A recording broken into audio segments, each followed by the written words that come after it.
Hello and welcome. I'm Lorraine Driscoll and this is Building Better Brains, where each week we explore the root causes of why your child might be having a hard time learning, reading, and behaving, and what solutions are available that reach way beyond medication and IEP accommodations and modifications. Last week was about how sleep deprivation can impact or even create ADHD-like symptoms, which leads into today's topic, the basics and tips and tricks to getting your child to sleep and to have quality sleep. Addressing poor sleep can not only help your child be more focused and learn better, it allows you to have more free time to yourself in the evening, not to mention a better sleep.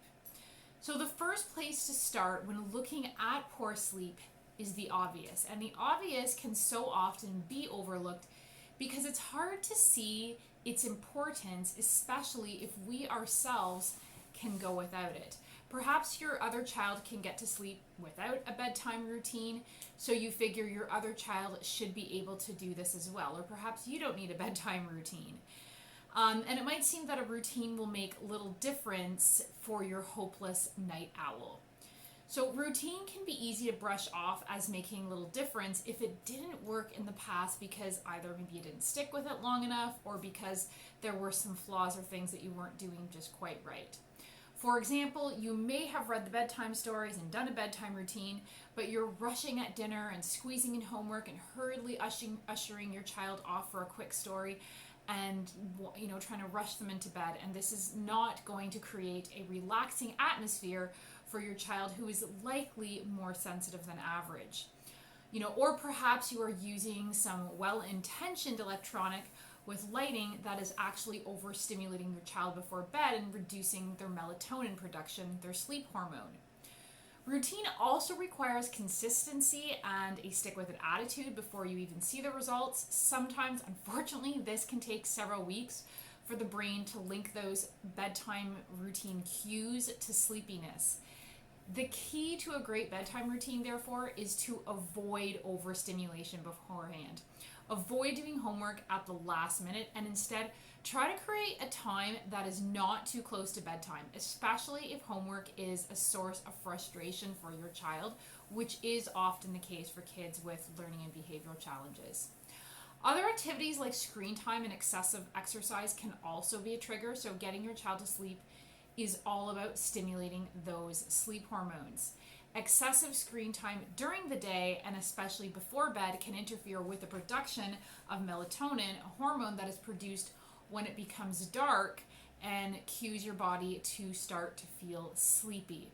To assist the production of melatonin, therefore, screen time is best avoided 2 hours before bed. So have your child sleep in a room as dark as possible, or as dark as they will allow you or they can tolerate. Night lights can even halt the production of melatonin, so try to teach your child to fall asleep in the dark if possible. If there are fears, maybe you can gradually do this, and if you do use a night light, use it as dim as possible. And when they do fall asleep, turn the light off as soon as possible so that they have a more restful, deeper sleep. Another factor that does influence sleep quality as well for both adults and kids is exercise. So it only makes sense that the more activity your child is getting during the day, the more easily they are going to fall asleep at night. And a lot of kids are not sleeping well simply because they're not getting enough movement during the day. It is actually estimated that it takes children an added 3 minutes to fall asleep for every hour that they are sedentary. So keeping your kids active, but preferably, not too close to bedtime, can reap huge benefits.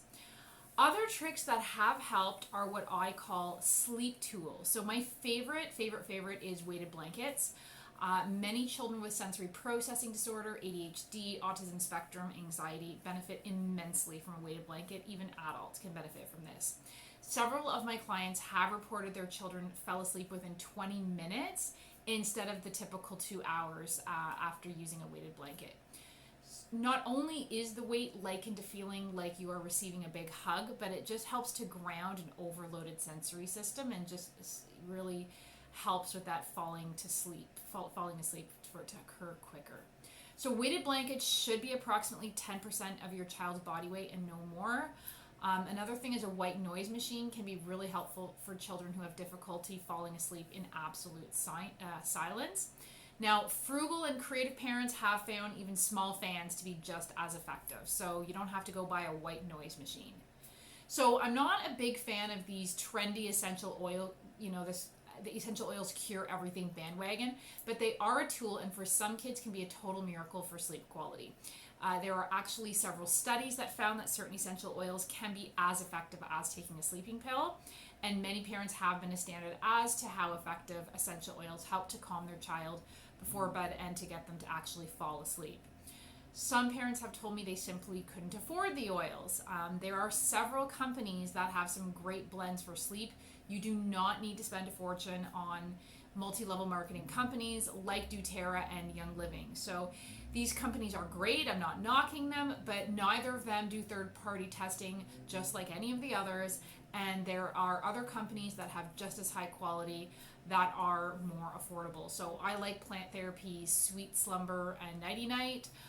Other excellent companies are Mountain Rose Herbs, Eden's Garden, and Rocky Mountain Oils.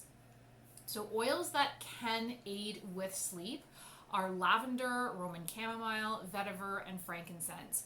Now, we can't talk about sleep without talking about nutrition. You absolutely cannot overlook this one. You can do all of the other things that I mentioned already, but if you do not do that one, then you could be totally, throwing everything out. So if your child is eating a diet that has too much sugar, food coloring, preservatives, and not enough vitamins, minerals, proteins, fats, all that type of stuff, then your plan will likely be futile. So a whole foods diet, a clean diet, right, that can make all the difference in turning your little night owl into a morning bird. So don't overwhelm yourself with feeling like you need to do all of these tips that I've mentioned today, that you need to do them all at once. You might never need to do half of them. You might never ever need a white noise machine or a weighted blanket.